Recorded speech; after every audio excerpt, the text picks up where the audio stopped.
Olá, tchau amigos! Sou Sônia Dorinskaya, médica e diretora do Centro de Informação Médica. Médica e diretora do Centro de Informação Médica. Hoje vamos conversar sobre autofagia, sobre esse prêmio Nobel e sobre o jejum intermitente. Vou tentar passar meu ponto de vista a vocês. Vamos primeiro entender, de acordo com fontes abertas, pelo que Yoshinori Ohsumi recebeu o prêmio Nobel. Então, o comunicado do Comitê Nobel afirma que a descoberta de Ohsumi criou um novo paradigma sobre como a célula recicla seu conteúdo. Sua descoberta abriu caminho para uma compreensão da importância fundamental da autofagia para muitos processos fisiológicos, como a adaptação à fome e a resposta à amiversão das infecções. A autofagia é o processo de eliminação e reciclagem de partes desnecessárias da célula e de vários resíduos acumulados nela. O termo que deu nome ao processo é formado por duas palavras gregas, que juntas significam algo como autoconsumo ou autodevorar-se. O fato de que esse fenômeno realmente existe foi descoberto por cientistas ainda na década de 1960 do século passado. É compreensível, mas eles não entenderam os detalhes do mecanismo. Nos anos 90, Yoshinori Ohsumi conseguiu isso. Realizando seus experimentos, ele também identificou os genes responsáveis pela autofagia. Na verdade, quase todos os processos do organismo são determinados pelos genes. Quase 25 anos depois, Novogrado encontrou seu 39º herói. Porém, não está claro o que ele realmente descobriu. A autofagia é natural dos seres vivos e permite às células eliminar partes desnecessárias. Isso já está claro. A natureza sabiamente deu às células a incrível capacidade de digerir o que é desnecessário ou prejudicial. Escute, continuação, nossa imunidade devora a continuação. Células externas, como bactérias, e células cancerígenas que se dividem de forma defeituosa, são destruídas pela nossa imunidade. Nos nossos ossos existem dois tipos de células: osteoclastos e osteoblastos. Então, os osteoclastos são células que devoram o próprio tecido ósseo. E os osteoblastos são aquelas células que constroem esse tecido ósseo. Ou seja, basicamente, o processo de autofagia é absolutamente natural para o ser humano. O que me deixa preocupada é que esse camarada, Yoshinori Ohsumi, atribuiu esse processo absolutamente natural a si mesmo. E as conclusões que são tiradas com base nisso. Parece que, para fins de prevenção, às vezes vale a pena jejuar, colocando o corpo em um estresse saudável, como se descobriu. Ou seja, mais uma vez me encontraram alguma pesquisa que diz para as pessoas que não precisam comer. Isso é algo que deve te deixar em alerta. Porque o processo de autofagia acontece o tempo todo. A pessoa nasce, esse processo começa, a pessoa morre, esse processo para. É como respirar. O batimento do coração, a digestão e a condução dos impulsos nervosos. Esse processo é contínuo. O processo de autofagia é natural para o ser humano. O que me preocupa nesse caso é que eles descreveram esse processo de alguma forma e justificaram o jejum, a greve de fome da pessoa.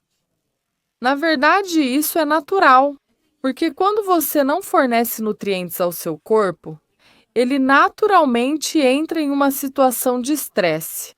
A regulação simpato-adrenal é ativada e o organismo direciona todas as forças para ativar os processos. Naturalmente, quando você não alimenta seu corpo, os produtos da atividade celular, os produtos da decomposição celular, em vez de serem eliminados normalmente pela urina, fezes ou respiração, como certas substâncias tóxicas, o corpo começa a utilizá-los. Bem, é claro, eu não sei. Quando você tem bastante, por exemplo, carne na torta, cebola, então você não vai colocar ossos lá. Mas se o seu orçamento é limitado, pouca carne. Então, claro, você vai tirar todos os nervos, igual as pessoas faziam na fome. Vai tirar todas aquelas pelinhas dos ossos.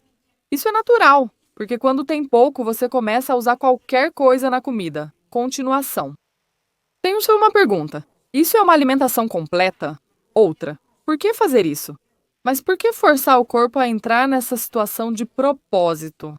Ele eliminaria todos esses produtos da decomposição, receberia todos os nutrientes completos com a alimentação e viveria saudável e regularmente. Porque para o organismo, o mais importante é a previsibilidade, como já falamos. Para o organismo, o mais importante é a ausência desses estresses repentinos. Quando o organismo recebe muita alimentação de qualidade, um pequeno estresse, isso não leva o organismo a um estado de destruição. Ele pode lidar facilmente com isso. Mas desculpe, quando isso se torna uma prática, nós lidamos com pessoas que vieram até nós depois de praticar o jejum intermitente. Fazia tempo que eu não via pessoas tão destruídas. Tirar uma pessoa desse buraco depois do jejum intermitente exige um esforço enorme. O trato gastrointestinal está destruído, os processos digestivos estão completamente distorcidos. Lá dói o tempo todo, o fígado está sempre afetado, já nem sei, está totalmente desregulado. A pessoa enfrenta tantos problemas depois desse jejum intermitente. O principal é, para quê? Eu realmente não consigo entender. Por que vocês têm pena de dar comida para essa pessoa? Ou o quê? Parece que tudo isso é feito para justificar governos incompetentes e sem cabeça, que não conseguem alimentar sua população com carne. Com carne de qualidade suficiente, as pessoas podem viver, comer e aproveitar a vida tranquilamente. Porque o processo de autofagia é completamente natural. Ele está sempre presente. Não há nada de sobrenatural nisso. O fato disso ser geneticamente determinado já é óbvio, porque o processo precisa existir em algum lugar. Esse programa está registrado. Ele está registrado nos genes.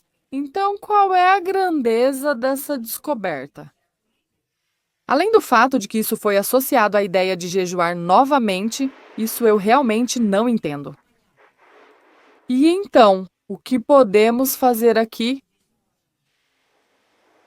Foi isso que eu disse. Às vezes, graças à autofagia, a célula pode compensar a falta de nutrientes e energia e voltar à vida normal. Então, afinal, compensar a deficiência. Primeiro criamos uma deficiência para ela. Mas para quê? E por que criar uma deficiência de nutrientes para ela? Que ela tenha nutrientes em abundância. Ela naturalmente vai eliminar seus produtos metabólicos, células defeituosas e assim por diante. E depois, vamos informar isso aos fabricantes. Ácido zoledrônico. O ácido zoledrônico é uma substância que inibe os osteoclastos. Como eu já disse, células nos ossos que causam a destruição do tecido ósseo. Na esperança de que a osteoporose ou alguns processos de recuperação no osso sejam ativados. Mas os fabricantes do ácido zoledrônico, por exemplo, não querem que esses processos sejam ativados. Processos de autofagia, entende? Isso, claro, também não é uma solução ideal, porque os efeitos colaterais desse ácido zoledrônico são horríveis. Horríveis! Há um impacto retardado no sistema imunológico que é simplesmente uma catástrofe, entende? Mas o que torna essa descoberta tão importante, além de mais uma vez relacioná-la à necessidade do jejum? Se alguém quiser me dizer algo como: "Ah, olha, a Darinskaya-chan está aqui, claro, tem um ganhador do prêmio Nobel lá, e ela está aqui contando alguma coisa para si mesma." Bom, me desculpem, deram o prêmio Nobel pela lobotomia. Ninguém quer dar uma voltinha para fazer essa operação tão útil chamada lobotomia. A peste. Também prêmio Nobel. Também foi uma grande descoberta. Eles não retiraram o prêmio Nobel por essa barbaridade. A peste. Vocês também não querem, não? Aqui está ele, por favor. Entre nós, contaram de novo que não devemos comer nada e como tudo isso parece ótimo. Lá eles cortaram nossos cérebros, deram o prêmio Nobel. Aqui entre nós, então. A Universidade Karolinska, responsável pelo Nobel de Medicina, explicou como as vitaminas C atuam no ser humano. Pedras nos rins se formam. Na verdade, por isso deveriam demitir e caçar os diplomas. Eles costuraram a fisiologia do cachorro à humana e mudaram isso intencionalmente. Por isso, sabe? É preciso pensar. É preciso pensar. E o fato de terem dado algo para alguém lá, isso ainda não é um fato. Veja, estamos aqui na prática e as pessoas nos procuram após o jejum intermitente. Minha nossa, Deus me livre. Deus me livre. Porque em um estado tão destruído, com a saúde tão abalada, o processo de autofagia acontece em você o tempo todo. Não se preocupe, de jeito nenhum você vai forçar o seu organismo. De jeito nenhum. Ele vai funcionar no próprio ritmo dele. Tudo o que você pode fazer pelo seu organismo é dar a ele uma quantidade suficiente de nutrientes para que ele funcione. Todo o resto ele fará sem você. A natureza não é menos inteligente do que nós. E o organismo não falha, com uma condição: se você der a ele tudo o que ele precisa. Espero ter respondido a sua pergunta sobre autofagia. Obrigada pela atenção. Venham fazer os testes para eliminar deficiências se vocês precisarem. Será um prazer ajudar.